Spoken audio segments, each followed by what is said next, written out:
Merci de votre fidélité au programme de Renouveau TV. Bienvenue dans votre émission Regard croisé. Dissolution de l'association des élèves et étudiants du Mali, AIM. C'est le sujet qui va essentiellement occuper nos regards ce soir pour l'aborder. Nos invités ils sont quatre. Le premier, M. Mahaman Mariko, il est ancien secrétaire général du bureau de coordination de l'AIM. M. Mariko, merci d'être là. C'est moi qui vous remercie, M. Traoré. Deuxième invité, Cheikh Oumar Soumano, il est coordinateur du baromètre, président de l'organisation des jeunes patrons du Mali. Monsieur Soumano, merci d'être là. Bonsoir Barry, bonsoir à mes téléspectateurs, bonsoir à mes co-débatteurs plutôt, bonsoir aux téléspectateurs de Mali, de nouveau du Mali et de la diaspora. Troisième invité, professeur Abdul Karim Djamoutene, il est enseignant, chercheur à la FSEC. Professeur, merci d'être là. Merci, bonsoir à vous, bonsoir aux co-débatteurs, également aux téléspectateurs de l'intérieur, aussi bien que de l'extérieur. Merci. Quatrième invité, professeur Laya Guindo, il est enseignant, chercheur et homme politique aussi, comme monsieur professeur Djamoutene, ils sont tous politiques. Merci d'être là, Guindo. Merci beaucoup, Barou. Merci à tous, mesdames, messieurs qui nous regardent. Vous l'aurez compris, nous sommes au mois de carême, les voix vont certainement aller crescendo pour le moment. Elles sont assez basses. Oui. Encore une fois, bienvenue à toutes et à tous dans votre émission Regard croisé. Comme annoncé, l'AIM est désormais dissoute, ainsi en ont décidé, s'il vous plaît, les autorités de la transition. La décision a été prise lors du dernier conseil des ministres avant d'être rendue publique à travers un flash spécial sur la chaîne nationale. Et depuis, les commentaires vont bon train autour du bien fondé ou pas de la décision. Maman Mariko, vous qui êtes ancien coordinateur du bureau de coordination de l'AIM, comment vous avez accueilli cette nouvelle dissolution de votre ancienne organisation? C'est vrai que en tant qu'ancien responsable de l'AIM, en tant que produit de ce mouvement-là, quand j'ai appris cette nouvelle, j'ai eu des pincements de cœur, mais je n'ai pas été surpris. Pourquoi je dis que je n'ai pas été surpris? En tant qu'observateur de la scène politique, en tant qu'observateur en fait du pays, ces 10 dernières années ou sinon plus, je pense que ce mouvement a diamétralement raté, ou disons est sorti de sa trajectoire. D'abord, l'AIM, comme son nom l'indique, l'Association des élèves étudiants du Mali, a pour mission, où les fondateurs ont donné quand même comme mission à cette association la défense des intérêts matériels et moraux des élèves et des étudiants. Pour ce faire, l'association doit avoir un esprit responsable. Mais depuis quelques années, c'est vrai que les causes, elles sont internes et elles sont également externes. Ce mouvement est devenu une sorte de mafia, une sorte, comme on appelle, de gangstérisme organisé au sein de l'espace scolaire et universitaire. Et en tant que responsable... C'est un héritage, non? Je ne pense pas que l'AIM que moi j'ai animé ait été à la base de la mutinerie ou en fait d'une telle violence que souvent j'ai vue ou j'ai assisté. C'est vrai que il y a eu une étiquette quand même qui est collée à ce mouvement-là et à tous les responsables de ce mouvement. Mais je pense que aujourd'hui, je suis juriste de formation et ma génération occupe un certain nombre de places aussi importantes, comme on appelle, dans la société, tant dans le secteur privé que dans le secteur public. Oui. Et quand on se voit, je pense qu'au-delà de parler de ce qui nous a mis ensemble à l'époque, nous n'avons pas quand même ce complexe de dire que nous ne faisions pas partie des meilleurs. Ouais. Mais aujourd'hui, je ne pense pas que ceux qui sont les animateurs de ce mouvement aient même envie d'être vus comme des étudiants. Ouais. Tant ils sont déversés, comme on appelle, dans une violence aveugle. Ouais. Et je pense qu'à un moment, il va falloir quand même que l'on mette un terme à cela. Ouais, donc vous comprenez en termes clairs. Hein, oui, c'est ce que j'ai dit, mais il faudrait quand même que les uns et les autres comprennent que si nous devons débattre de cette question, il ne faudrait pas l'associer au bilan, comme on appelle, de la transition, où il ne faudrait pas quand même être vu comme un juge faisant le procès, comme on appelle, de l'AIM. Il y a eu des hauts, il y a eu des bas, mais à l'allure où ce mouvement-là, disons, était en train de partir, il fallait l'arrêter à un moment. Il faut l'arrêter pour qu'il n'y ait pas plus de morts, pour qu'il n'y ait pas plus de comment on appelle ça, de blessés sur la conscience de ceux qui l'ont créé et même de ceux qui ont aujourd'hui en charge de gérer les services publics ou disons l'État malien. Soumano, qu'est-ce qui vous inspire d'entendre un tel développement de la part d'un ancien de l'AIM comme M. Marico? Merci bien, Barou. Déjà, avant de répondre à la question, je souhaiterais m'incliner devant les mémoires de ceux qui ont perdu la vie suite à des incidents. Récemment, le jeune qui est décédé, on prie que son âme repose en paix, ainsi que les âmes de toutes les autres qui ont été victimes. Également, on souhaite prompt rétablissement à ceux qui ont été blessés. Bon, je pense que, comme on dit à tout seigneur, tout d'honneur, si ce développement est fait par un ancien secrétaire général que j'ai rencontré dans une autre vie à un moment donné, pour qui j'ai beaucoup de respect, je pense que cela doit interpeller, doit savoir que l'État à un moment donné a été amené à s'assumer. Et quand vous regardez la teneur du communiqué, il est indiqué qu'il y a la loi a été visée, c'est important. Moi, c'est ça qui m'intéresse tout le temps en tant que légaliste. Est-ce qu'il y a une loi qui a été visée? Est-ce que les textes fondent la décision prise par les autorités? Je crois que cela est le cas. Et ensuite, il existe toujours des voies de recours si certains ne sont pas d'accord. Mais quand on regarde les développements faits ci et là par certains, qui ont tendance à vouloir créer peut-être une confusion, moi, c'est là où souvent je dis il faut qu'on fasse attention. C'est vrai que l'AM peut être associée, de mon point de vue, à cette lutte qui a amené la démocratie. Et quand on voit aussi que le développement qu'a fait M. Marico, vous allez voir que de son point de vue, il y a eu l'AIM actuel s'est écarté de son point de vue, en tout cas des idéaux qui ont animé les premiers fondateurs.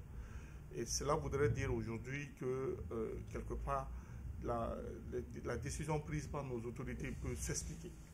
Et tant il fallait, parce que la question se posait à un moment donné, est-ce qu'il fallait dissoudre ou alors il fallait réformer? Moi, je me rappelle à un moment donné, j'ai participé au débat, j'avais donné mon point de vue, mais finalement, la décision a été prise par nos autorités de dissoudre. Et je crois que... vous savez, la décision, vous la comprenez? Oui, parce que moi, il y a des éléments qui m'ont été donnés tout à l'heure, parce que vous voyez, la décision est tombée, chacun cherche à comprendre, parce que vous savez, on a tous fait on a fait le parcours universitaire, secondaire universitaire, je dirais, avec le mouvement ailleurs, on a fait avec, même si quelque part on ne s'intéressait pas. Moi, personnellement, à l'époque, je ne m'intéressais pas. Mais aujourd'hui, quand on dit, paf, il y a dissolution de l'AIM, chacun va s'arrêter parce qu'à un moment donné, on a tous été étudiants et élèves. Et donc, on se pose la question, qu'est-ce qui se passe? Mais ce qui est intéressant de noter, moi, j'ai regardé une loi, la loi d'orientation de l'éducation, où l'article 16 de cette loi dit que les étudiants et élèves sont permis de s'organiser en association pour défendre les intérêts matériels et moraux, sauf dans le respect des lois et règlements de l'État. Donc, de ce point de vue-là, je considère que c'est aussi ce texte qui a permis justement de fondement pour peut-être dissoudre. Et là, il y a eu peut-être non-respect de certaines lois et règlements, je ne sais pas, mais peut-être nos autorités ont des informations que nous on n'a pas, mais moi je comprends, et voilà cette attitude-là. D'accord. Professeur, vous enseignez à la faculté des sciences économiques et de gestion FSEC déjà, vous cohabitez avec l'AIM, comment vous avez accueilli cette nouvelle au niveau de la FSEC? Bon, quand je me mets dans la peau de l'ancien, je dis ouf, il fallait. Parce qu'au fait, l'AIM, comme Marico l'a dit tout à l'heure, agit pour les intérêts matériels et moraux, conformément à ses statuts. Donc, défendre les intérêts des étudiants. Quand vous prenez l'espace scolaire, quels sont les parties prenantes, les acteurs? Il y a les étudiants, il y a le corps enseignant, le personnel administratif, tout ça. Mais nous agissons dans un monde d'insécurité. Chez nous, souvent, vous êtes en salle, en classe, vous entendez des coups de fusil. paf, paf, ils s'entretuent, ils se tirent là-dessus. Vous êtes obligé de vous camoufler. Vous comprenez? Souvent, il arrive souvent que des enseignants soient agressés. À notre temps, souvent quand vous voyez, et là, même le secrétaire général, quand il voyait son enseignant, il avait du respect pour lui.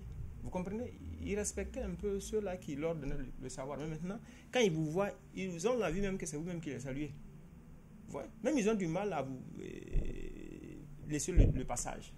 Donc du coup, c'était devenu un environnement d'insécurité du fait de l'AIM. Encore venons-en par rapport aux étudiants. Même les étudiants, ceux pour lesquels ils sont censés se battre, ceux-là même avaient peur de... Imaginez à un moment donné, je me souviens très bien, même pour percevoir les bourses des étudiants. Normalement, ils doivent se battre pour que les étudiants puissent rentrer en position de leur bourse. Mais souvent, quand vous percevez, souvent, ils ponctionnaient des montants sur les bourses des étudiants. Vous êtes obligé, quand vous refusez de donner, vous savez ce qui vous attend par la suite. Donc, du coup, que ce soit les étudiants, le personnel enseignant, le personnel administratif, on était dans un environnement d'insécurité dû à la présence de l'AIM. Et donc, du coup, et même, tout le monde se disait, vraiment, il faut s'en débarrasser. C'était le choix de tout le monde. Hein. Partout sur la colline, tout le monde voudrait vraiment que cette affaire de l'AIM là finisse. Parce que, et également, même quand vous regardez un peu le comportement des dirigeants de l'AIM, l'AIM c'est mieux un monstre qu'on ne comprenait plus rien. Quand vous rentrez souvent, vous voyez les chants de guerre, les cris de guerre que les militaires autour font, on ne comprend plus rien, par-ci, par-là. C'était une armée en miniature. On ne comprenait plus rien. Et même encore, normalement, l'AIM devait se battre pour une école de qualité. Ça voudrait dire que les conditions sont arrivées pour qu'eux-mêmes d'abord, ils puissent donner l'exemple. Mais quand ce sont des gens même qui ne rentrent pas souvent en classe, ou bien souvent, ce sont une institution, peut-être qui se bat pour défendre, pour qu'un groupe liste AIM, autre chose comme ça. Donc vous voyez que le pays, l'avenir du pays en dépendait. Il fallait à un moment donné qu'on arrête ça. Mais attention, ça je parle en tant qu'enseignant, comme si j'ignorais un peu les missions de l'AIM, mais je vois les conséquences de leurs agissements. Oui. Mais un autre aspect aussi, c'est qu'il y a une inquiétude. Parce que qu'est-ce que nous avons constaté? Théoriquement, quand l'école est là, le gouvernement, les autorités doivent mettre à la disposition de l'ensemble des acteurs les différents éléments qu'il faut pour leur épanouissement dans le cadre de leur travail, sur le plan professionnel. Mais qu'est-ce qu'on a constaté? Généralement, les différentes autorités n'agissent jamais. Je vous dis souvent, il arrive souvent, même pour avoir de la craie souvent sur la colline, la craie. Souvent, il y a presque une insuffisance souvent de craie lorsqu'on dispense des cours. Pour avoir ça, la hiérarchie ne donne même pas, il faut que l'AIM décrète soit 48 heures, 72 heures ou 120 heures de grève, ou bien ne serait-ce que simplement des tables bancs. Donc elle est souvent utile. Hein? Bien sûr, parce que donc, vous voyez, du coup, ça fait déjà que, c'est vrai, je me dis, oui, l'AIM a été dissoute, je suis content, mais attention, est-ce qu'on aura en face des autorités consciencieuses qui vont essayer, n'est-ce pas, de penser aux conditions de vie et de travail du personnel enseignant, du personnel administratif et de l'ensemble des étudiants. Parce que c'est là le risque. Imaginez bien, malgré la présence de l'AIM, souvent ils peuvent faire des mois sans bourse. Vous savez bien. Ils peuvent faire des mois sans trousseau. Vous comprenez? Même récemment, pour qu'au niveau, quand je prends l'exemple comme ça de la FSEC, pour qu'on puisse essayer d'entreprendre des projets de construction des amphis, etc., il a fallu qu'en début d'année, que l'AIM, n'est-ce pas, décide de boycotter la rentrée universitaire. Oui. Pour que les autorités prennent, n'est-ce pas, conscience de la nécessité de construire des salles, etc. Donc, du coup, c'est vrai que c'est une association qui agissait, vraiment qui causait du tort, mais au-delà aussi, vraiment, elle constitue un moyen de pression sur les autorités, même si elle est instrumentalisée aussi par ces mêmes autorités. D'accord. Professeur, hein, en écoutant le professeur Diamoutine, on a l'impression qu'on ne doit pas applaudir cette dissolution avec les deux mains, peut-être avec une seule main. Oui, Barou, vous savez, c'est un dilemme, quoi. Pour moi, c'est un dilemme. Depuis la dissolution jusqu'à là où je suis en train de lire, d'écouter les gens, mais ce professeur, comme lui, a la même faculté. La première des choses, c'est que de façon factuelle, lorsqu'on met sur la balance actuellement ce que l'AIM fait, ses agissements, on peut dire que la dissolution peut être justifiée. Mais je pense que cherchons à faire une analyse beaucoup plus globale. L'AIM, avec ses difficultés, a aussi sa mission, a sa raison d'être. C'est ce que le professeur vient de dire. Donc, en pareille circonstance, pour moi, c'est qu'il peut y avoir une autre solution qui n'est pas la dissolution. Si moi, on me consultait, ou si on me demandait, j'allais proposer. C'était laquelle, hein? C'était bon. Il peut y avoir beaucoup de choses. C'est que le secrétaire général est là, l'ancien coordinateur. À leur époque, ce n'était pas comme ça. Il y avait des difficultés. Comment ils ont géré? Moi, je pense qu'une association comme l'AIM, ancienne de plus de 30 ans, avec toutes ses compétences, toutes ses propriétés intellectuelles, y compris les sont tous fruits de l'AIM. Si on les interrogeait, moi, je n'ai pas fait de l'AIM, mais ceux qui ont fait de l'AIM sont nombreux au Mali. Dans les lycées, dans les universités, si on les appelait, on les faisait appel, on dit vos jeunes frères, ce qu'ils font, il faut chercher une solution à ça. Ça peut prendre du temps, mais je suis sûr et certain. Vous pensez que cela n'a pas été fait? On a quand même récemment vu les états généraux sur l'éducation, par exemple, qui ont consacré, si vous voulez, le principe de la dissolution. Les états généraux, il y a des gens qui ont proposé sa dissolution, mais les états généraux, il y a une partie aussi de certains acteurs ne se reconnaissaient pas dans ça. Moi, j'ai enseigné 10 ans au lycée avant de monter à l'université. La synergie des professeurs de l'enseignement secondaire. Et certains disent qu'ils ne se reconnaissent pas dans ça. Mais moi, je vais au-delà de tout ça. C'est-à-dire que toute chose, toute œuvre humaine a des avantages et des inconvénients. Il y a des hauts et des bas. Le secrétaire général vient de le dire. Je pense qu'on pouvait sauver l'AIM.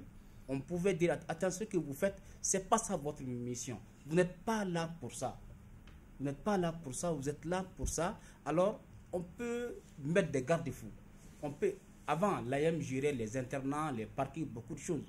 Jusqu'à ça, il y a 4-5 ans, les internats, l'AIM ne gère plus. Il y a un certain nombre d'infrastructures, de choses que l'AIM ne gère pas. Moi, je pense qu'on pouvait dessaisir l'AIM de tout ce qui peut l'empêcher de travailler, mais la dissoudre comme ça, moi, je pense que c'est un problème. Et moi, je vais même au-delà. Ça fait quand même 3 conseils des ministres. À chaque conseil des ministres, on assiste à une dissolution d'association. Moi, je pense que ça peut être un coup pour la démocratie, un coup pour les libertés. Le conseil passé, c'était l'AIM. Le conseil surpassé, c'était la sémence. Le 3e conseil, c'était Kaura, le nouveau. Je pense que la dissolution doit être le dernier recours. La dernière solution. Il y a une épidémie, de dissolution. Bon, je pense qu'il y a un sérieux problème. On peut éviter ça.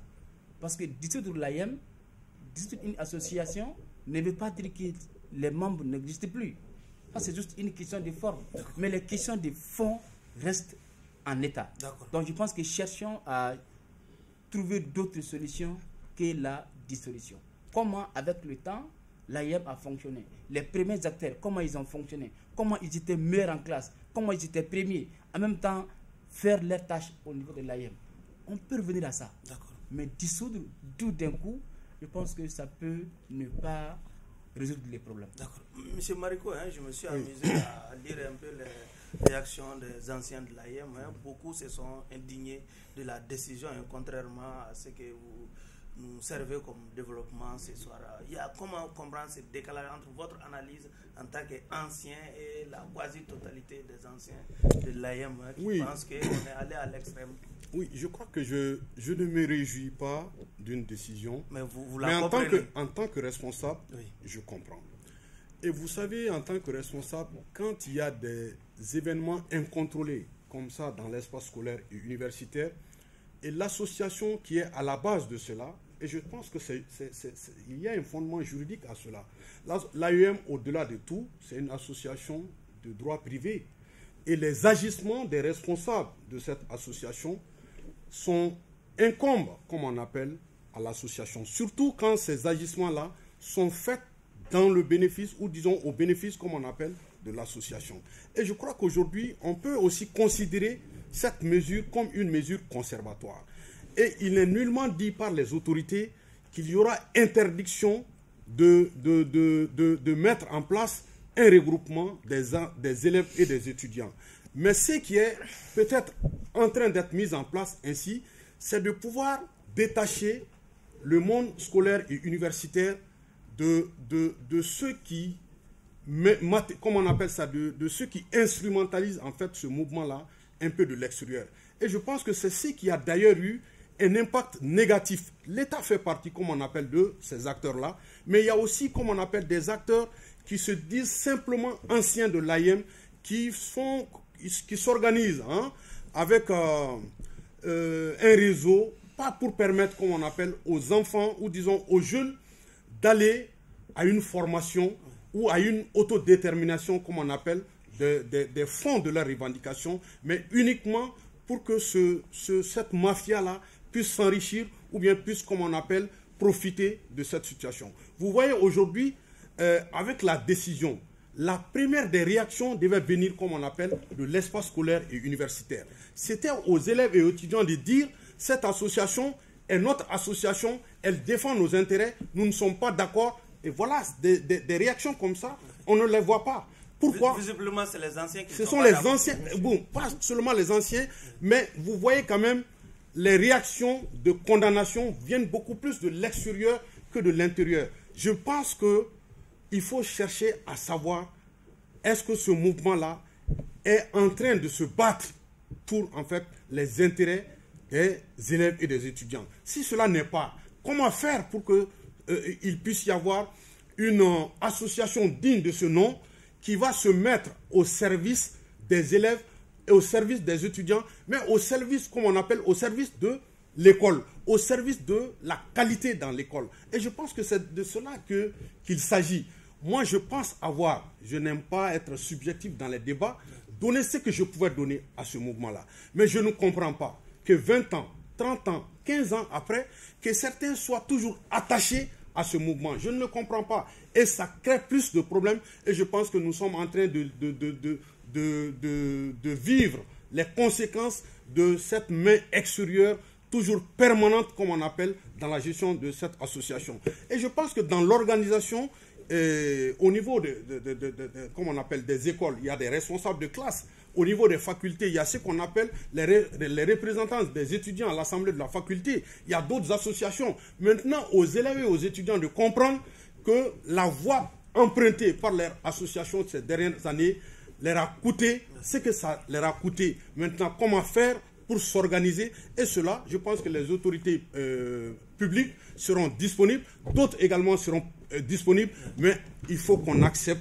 que cette voie, elle nous a amenés au mur avec ces jeunes-là. Il faut mettre un terme pour qu'il y ait une régénérescence, pour avoir un nouveau mouvement, un mouvement digne de ce nom, qui va s'aimer la bonne gouvernance en son sein, qui va s'aimer en son sein la démocratie, qui va également s'aimer en son sein l'ambition d'être les futurs dirigeants de demain. Et je pense que ce n'est pas en se poignardant ou en se tirant avec les armes à feu que les uns et les autres vont même cultiver entre eux cet esprit de camaraderie. Et je l'ai dit, hier je n'étais pas d'accord avec certains n'étaient pas d'accord avec moi.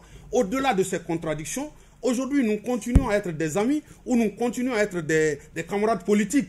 Mais est-ce qu'aujourd'hui, ceux-là qui sont en train d'entretenir cet élan de violence, cet esprit de haine entre eux, peuvent demain se retrouver pour dire quoi? Et je pense qu'il faut quand même qu'on fasse extrêmement attention. Il y a eu suffisamment de victimes. J'ai vu un jeune qui a été égorgé. J'ai vu des jeunes qui ont été mutilés. Et aujourd'hui, on ne compte pas le nombre de morts. Il a dit tout à l'heure, il s'incline devant la mémoire. Pendant combien de temps, en tant que responsable, nous allons continuer à nous incliner devant les dépouilles de nos enfants ou de nos jeunes frères? Il faut qu'on mette un terme et pour qu'on puisse aller sur de nouvelles bases. Et ça, c'est extrêmement important et c'est même vital pour cette association. Soumano, pour ce qui est constant, ce que la messe a dit au niveau pour ce qui concerne l'AIM, mais déjà, comment combler ces vides qui va certainement laisser l'AIM?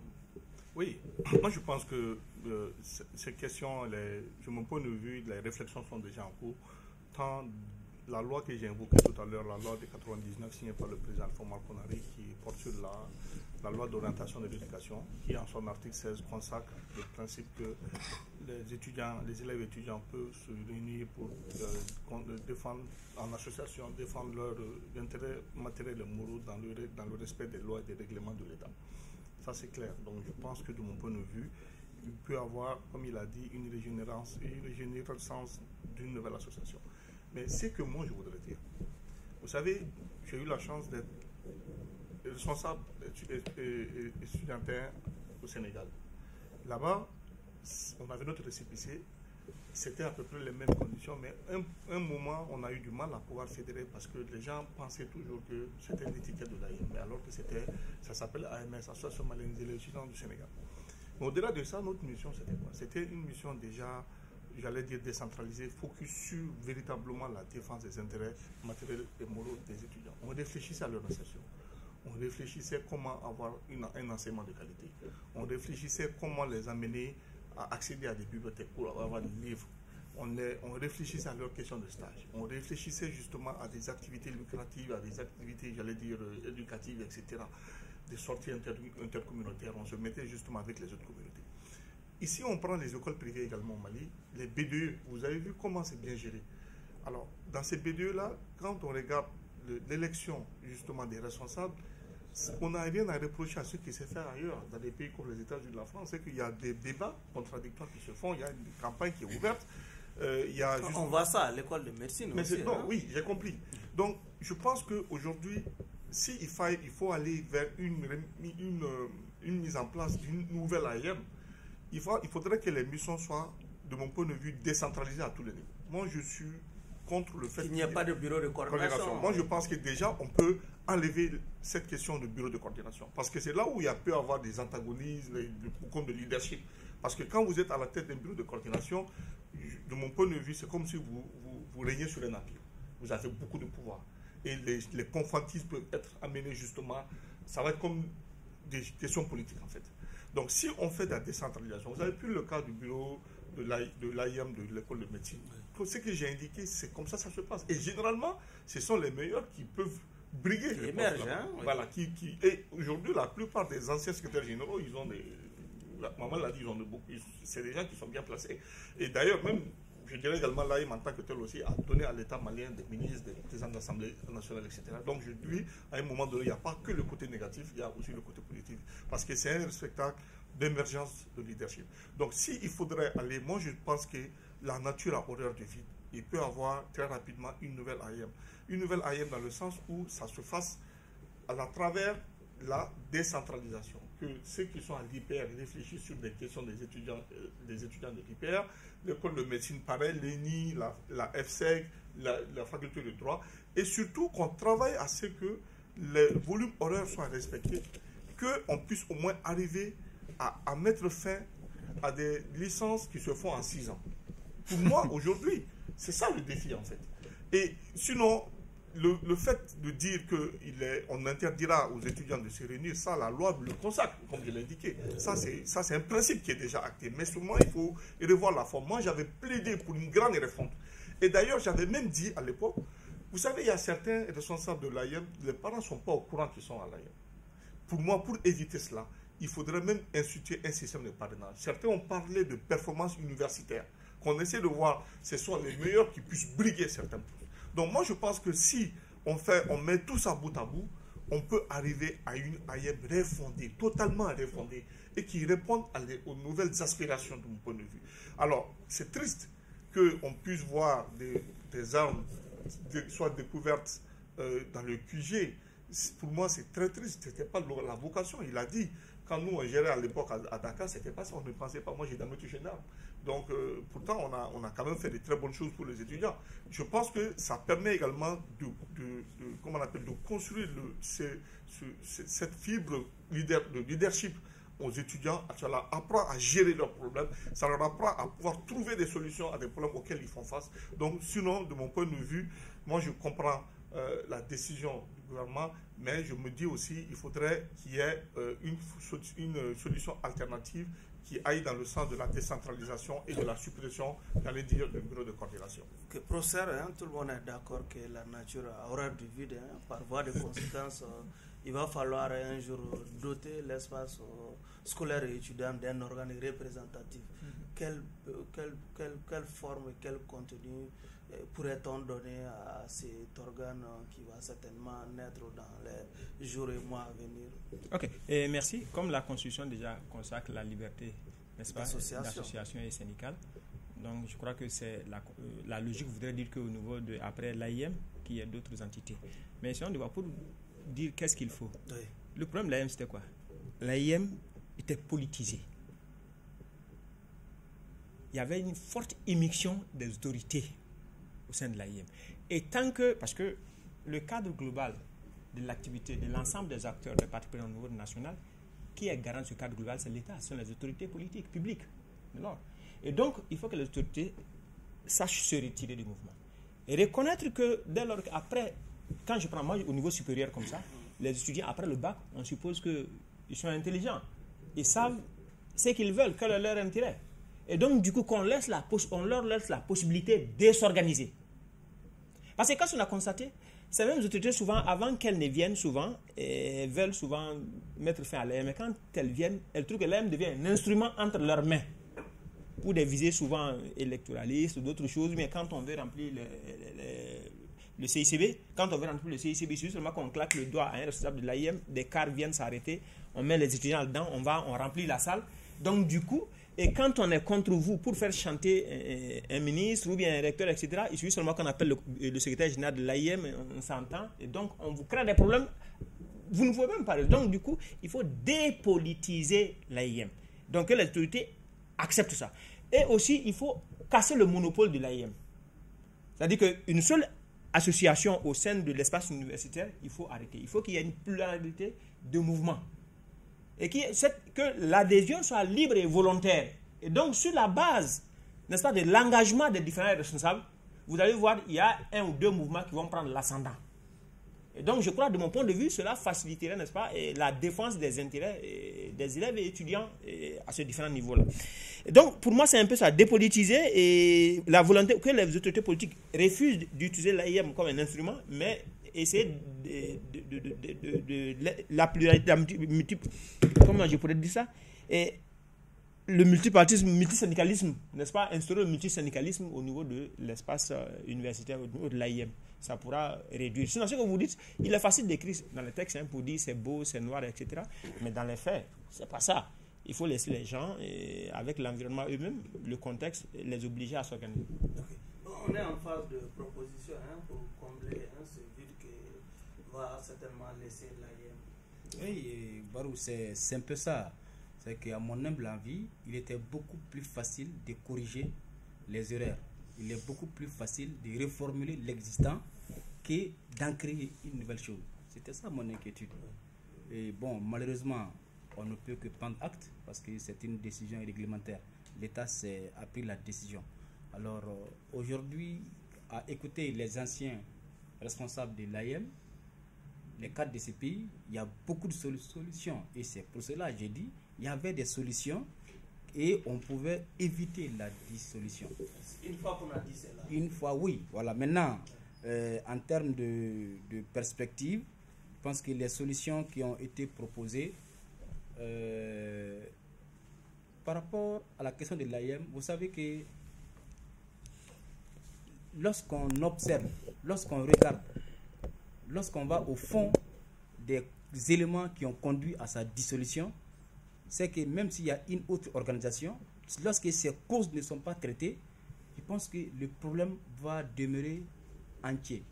La question d'instrumentalisation, la question d'une main extérieure, la question de la politisation de l'espace scolaire et universitaire, le fait d'inviter les élèves et étudiants à aller remplir les stades, les palais, bon, ça, c'est pas forcément dit à l'AIM.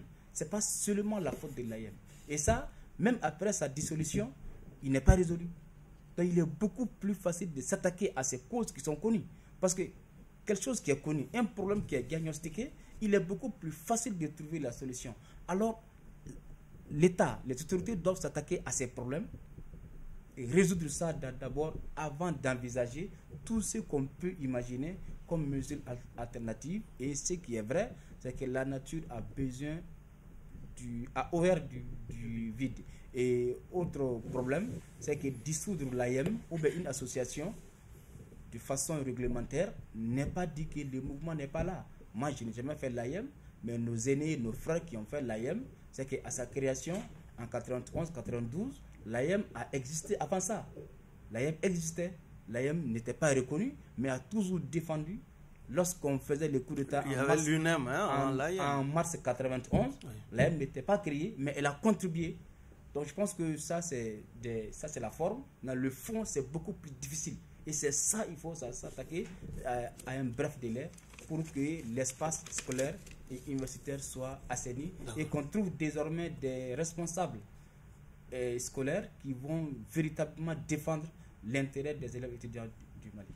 Maman, est-ce qu'on peut dire qu'avec cette dissolution, ça n'est fini pour l'insécurité dans l'espace scolaire et universitaire? Non, je ne pense pas. pas. C'est tant que l'AIM était responsable de tout ça. Non. Au fait, l'AIM, dans ses déviances, n'est qu'une partie également des problèmes de cette école-là. Et je crois que c'est malheureux. Souvent, le professeur Diamontene l'a dit, ces jeunes sont instrumentalisés pour éviter que les vrais problèmes soient mis en fait sur la table. Et c'est pourquoi vous verrez difficilement, parmi les motifs ou disons les raisons qui ont amené la dissolution de l'association à ce jour, il n'y a aucunement des raisons de revendication. Il n'y a aucunement des faits reprochés à l'association d'avoir posé des revendications comme on appelle, des élèves et des étudiants. Mais tout ce qui est reproché, c'est d'être dans des agissements en dehors. Oui, la violence. La violence. Oui. Donc moi, je pense qu'il n'y aura pas de vide et il n'y aura jamais de vide. Parce qu'avant l'AIM, il y a des associations qui sont toujours en fait dans l'espace. Et peut-être qu'avec ce coup-là, les uns et les autres comprendront qu'il faut mieux s'organiser et afin que cet instrument soit un instrument au service de l'école. Non pas un instrument au service d'une administration scolaire ou au service, comme on appelle, des hommes politiques, mais un instrument au service des élèves et des étudiants. Et cela est très simple. Moi, je pense que c'est maintenant aux élèves et aux étudiants responsables de se retrouver et de mûrir la réflexion pour dire nous avons été sanctionnés parce que nous n'avons pas parce que nous l'avons revendiqué, mais parce que nous étions dans la déviance. Et aujourd'hui, qu'est-ce que nous devons faire? Le questionnement doit venir des élèves et des étudiants. Le questionnement ne doit plus venir, comme on appelle, de l'extérieur.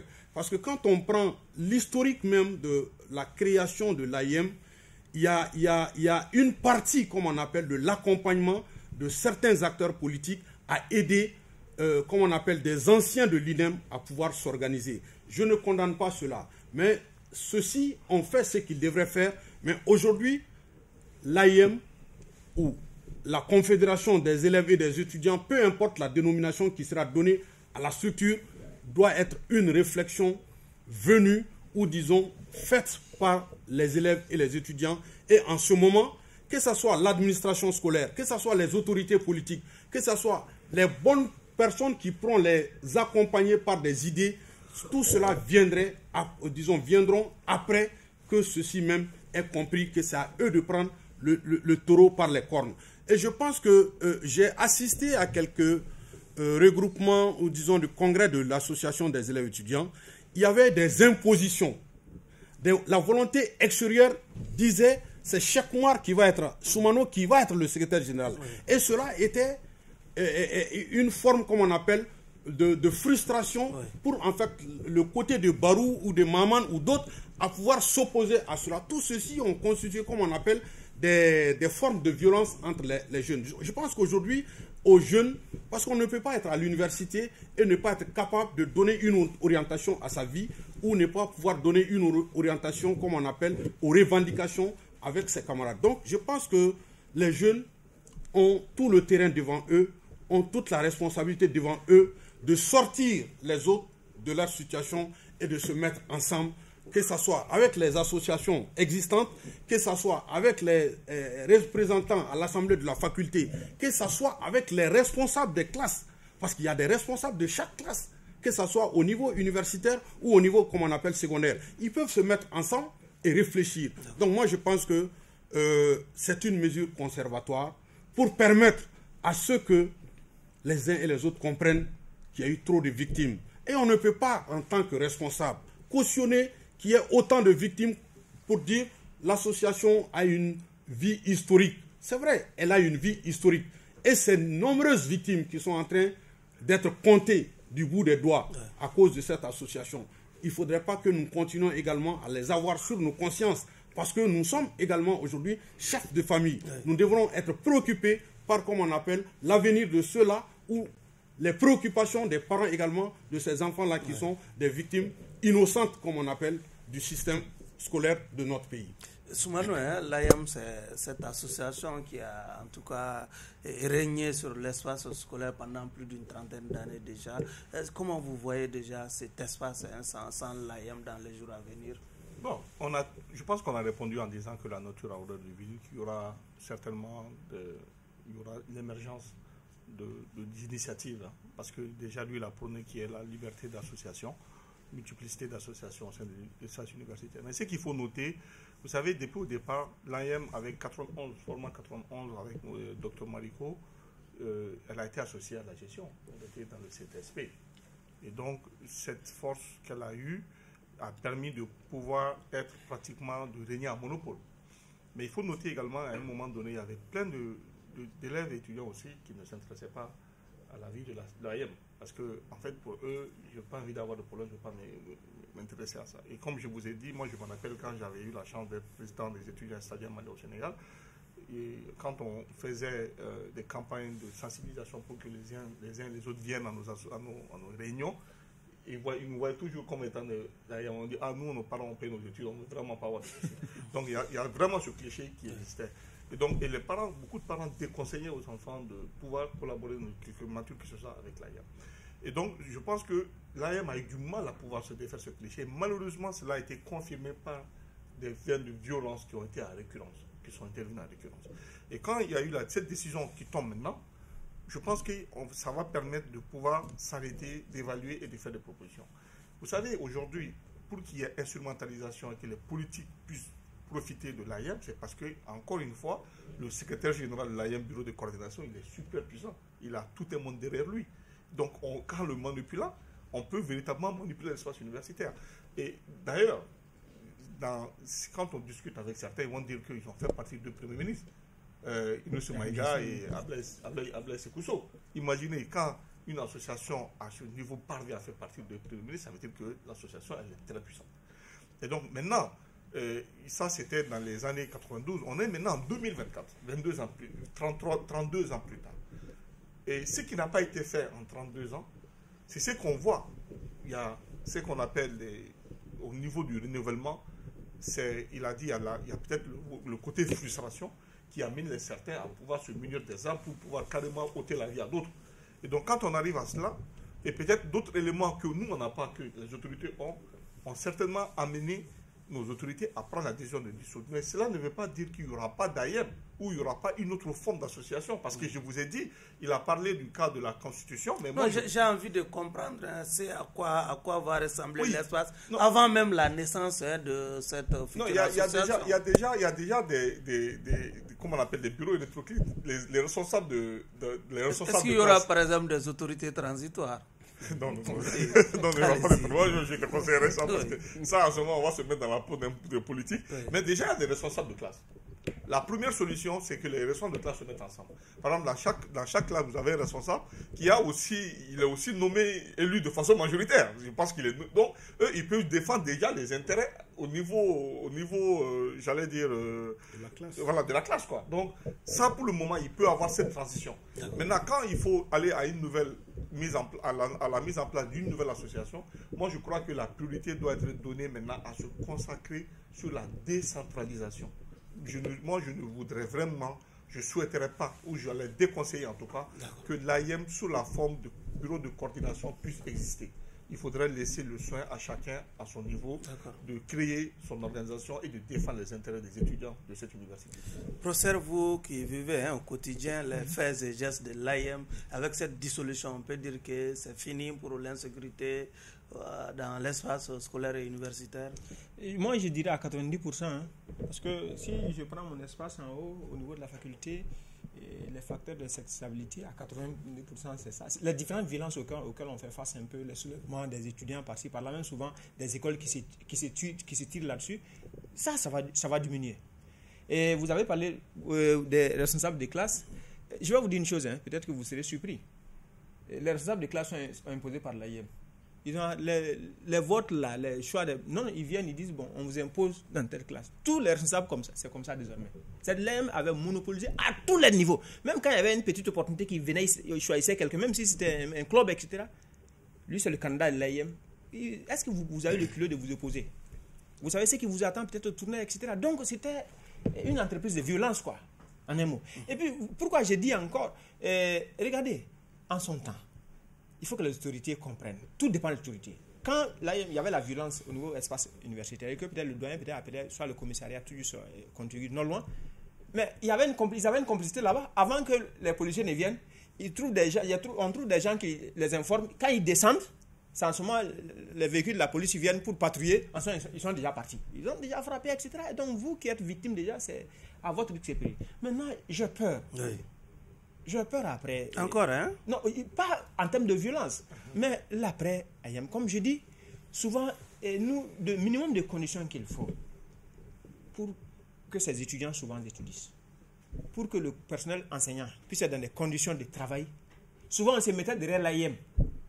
On dit, souvent... Il vous arrive de les utiliser aussi, hein? Mais qui n'utilise pas l'AIM? Oui. Parce qu'au fait, nous... Vous allez aussi utiliser mon micro à bon escient. Oui, qui n'utilise pas l'AIM? Parce qu'au fait, c'est quoi? C'est que vous, en tant qu'enseignant ou bien personnel, quand vous revendiquez, on ne vous écoute même pas. Parce qu'il y a tellement d'instruments pour essayer de... Donc, du coup, souvent, les étudiants se retournent comme ils vous accusent. Vous les appelez, vous voyez les conditions dans lesquelles nous travaillons. On manque de ça. Donc, du coup, c'est qui leur permet aussi d'enrichir leur cahier de charges. Et donc, quand ils vont voir un ministre, et donc, ils égrènent maintenant. Je vous dis, quand l'AIM part voir un ministre ou bien un responsable administratif va part voir un ministre, c'est le responsable de l'AIM. D'abord qu'on écoute. Oui. Vous, on vous fait attendre d'abord. En tant que professeur, on vous fait attendre d'abord. Il faut qu'on évacue. Donc, du coup, nous, il y avait ce stress psychologique, même au niveau des enseignants. Donc, ils étaient à un niveau pas possible.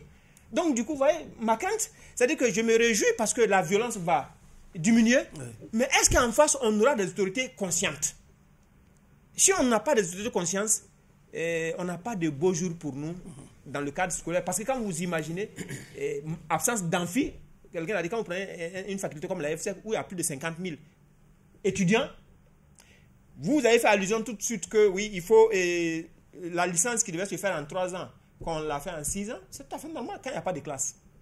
Quand il n'y a pas de classe, mais qui doit donner les classes? Ce n'est pas l'AIM, etc. Et récemment, l'entrée universitaire passée, pour qu'on puisse avoir certains amphis, il a fallu que l'AIM dise, bon, tant que vous ne nous dotez pas de nouveaux amphis, nous, on ne rentre pas. Et donc, ce qui a fait que les ministres et les différents recteurs, n'est-ce pas, ont bougé un peu. Et donc, du coup, on mis à disposition quelques salles de classe. Donc, aussi, ce qui a amélioré les conditions de travail du personnel enseignant, aussi bien aussi des étudiants. Donc, voici un peu l'environnement. D'accord. Professeur, finalement, le nœud gordien de l'insécurité est tranché avec la dissolution de l'AIM. À entendre votre collègue professeur? Oui, c'est pas évident. Notre souhait, c'est que nous voulons, c'est avoir un espace scolaire et universitaire apaisé qui est dédié exclusivement aux fonctions qui sont réservées à l'enseignement. Mais c'est pas évident parce que une chose, c'est la question de la violence, mais une autre chose, c'est tout ce que le professeur vient de citer. Alors moi, j'allais dire, après la dissolution de l'AIM, maintenant, on doit faire face aux vrais problèmes. La question d'insuffisance des infrastructures, ça, c'est pas lié à l'AIM. La question du manque de personnel, les états généraux, moi, j'ai lu quelques extraits. Dans les principes de l'UNESCO, il faut un enseignant pour 25 étudiants. Alors, par faculté, par université, on a plus de 30 étudiants pour un enseignant. C'est ce qui est vraiment insupportable, ce qui est difficile à comprendre. La question du retard de paiement des bourses, la question du retard de paiement des trousseaux. Bon, je pense que sans l'AIM, comment est-ce qu'il faut faire ça?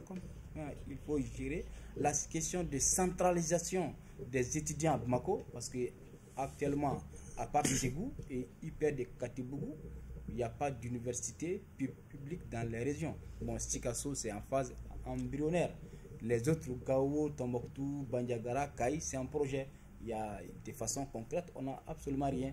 Donc ça, ce sont des vrais problèmes qui n'ont rien à voir avec l'AIM. C'est vrai, si l'AIM est là, elle pouvait aider, elle pouvait booster, mais sans l'AIM, c'est des problèmes de fond qui sont là.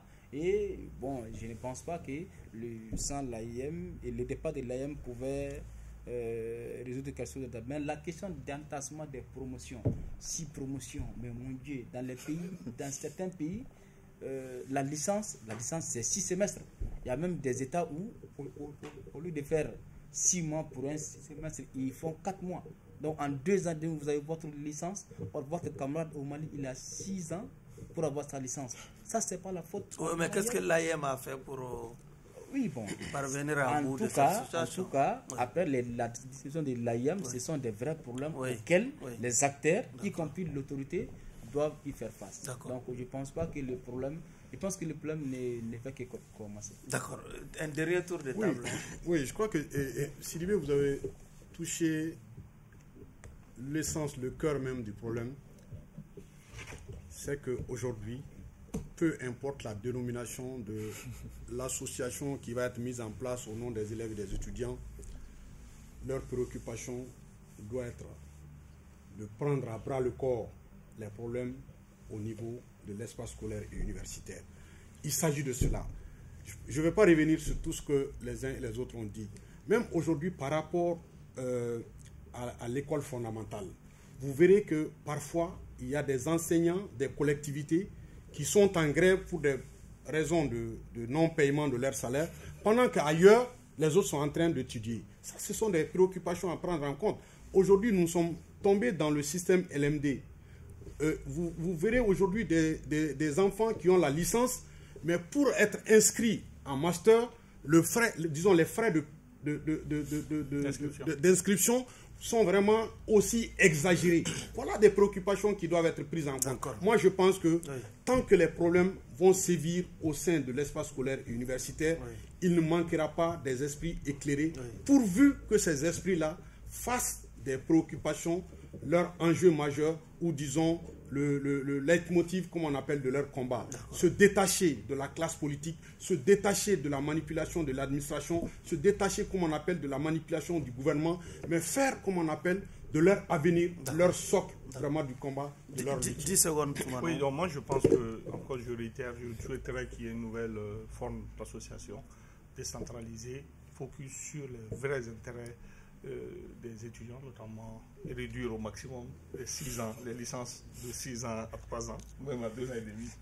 Voilà, et un enseignement de qualité, se battre pour qu'il y ait des concours de lecture, parce qu'on s'est rendu compte que les étudiants en général ne lisent pas. On se rend compte, quand vous êtes avec eux, en général la qualité de l'expression n'est pas aussi que ça. Donc organiser des concours d'excellence, parce que tout ça aujourd'hui, je pense que ça manquait à l'AIM.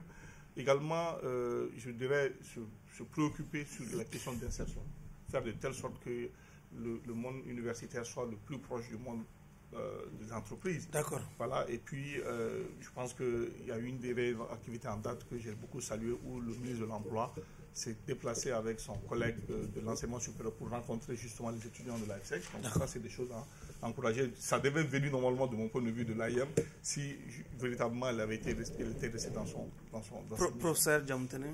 Ok, moi je dis que l'AIM a été dissoute à cause d'un problème de comportement ces dernières années qui a amené beaucoup de troubles. Mais là, cela ne doit pas occulter l'essence même, l'objectif même de cette association qui est la défense des intérêts matériels et moraux. Et donc, la dissolution va laisser un vide réel. Et dans un contexte où, si nous sommes face à des autorités qui n'ont pas pris conscience, je crois que l'effet sera plus désastreux qu'en présence de l'AIM sur le plan éducatif. Parce que le minimum de conditions qu'on a, n'est-ce pas, en matière de conditions de travail, aussi bien du personnel enseignant que des étudiants, peut se dégrader lorsque les autorités en face de tutelle ne sont pas consciencieuses de leur responsabilité. Donc ma crainte, dans cette période de vide, il faut que les autorités prennent conscience et prennent à bras le corps les différents problèmes qui assaillent l'école malienne. Ok. Allez-y, professeur. Ok, je pense que l'AIM a été un grand acteur depuis 80 ans jusqu'à là où nous sommes. Donc sa dissolution doit laisser un vide et les autorités doivent rapidement réunir les acteurs, surtout les anciens de l'AIM. De 80 ans aujourd'hui, il y a plus de 30 promotions, ils sont dans tous les cadres. Moi, j'ai l'habitude d'écouter un de nos anciens responsables dire qu'aujourd'hui, l'État du Mali est géré par l'AIM et ceux qui sont de sa génération au sein de l'armée. Voilà, donc ça veut dire que la destinée du pays est en partie confiée aux anciens de l'AIM. Et je pense que si ils sont de bonne foi, déjà le problème est connu, s'ils se réunissent autour d'une table, au bout d'un certain temps, ils peuvent proposer quelque chose pour les pays, pour que très Vous voulez dire rapidement... qu'Assimi a fait l'AIM, le président de la transition a fait Non, l'AIM? bon, les militaires, la plupart passent par les Britanniques, il n'y a pas l'AIM, on dit génération AIM. Voilà, merci. C'est donc tout pour ce numéro de votre émission Regard Croisé qui recevait comme invité M. Maman Mariko. Il est ancien secrétaire général du bureau de coordination de l'AIM. C'était à quelle date déjà, Mariko? 98, 99, 99, 2000. Et je suis également juriste de formation. Je suis gérant d'un cabinet d'assistance administrative et juridique. Merci.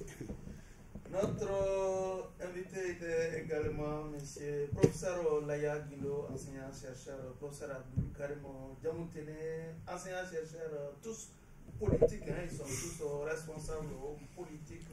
Cheikh Oumar Ousmano, coordinateur du baromètre, il est de la société civile, n'est pas encore politique. Merci à vous de nous avoir suivis et bon Ramadan à tous les musulmans du Mali et à Merci. Merci.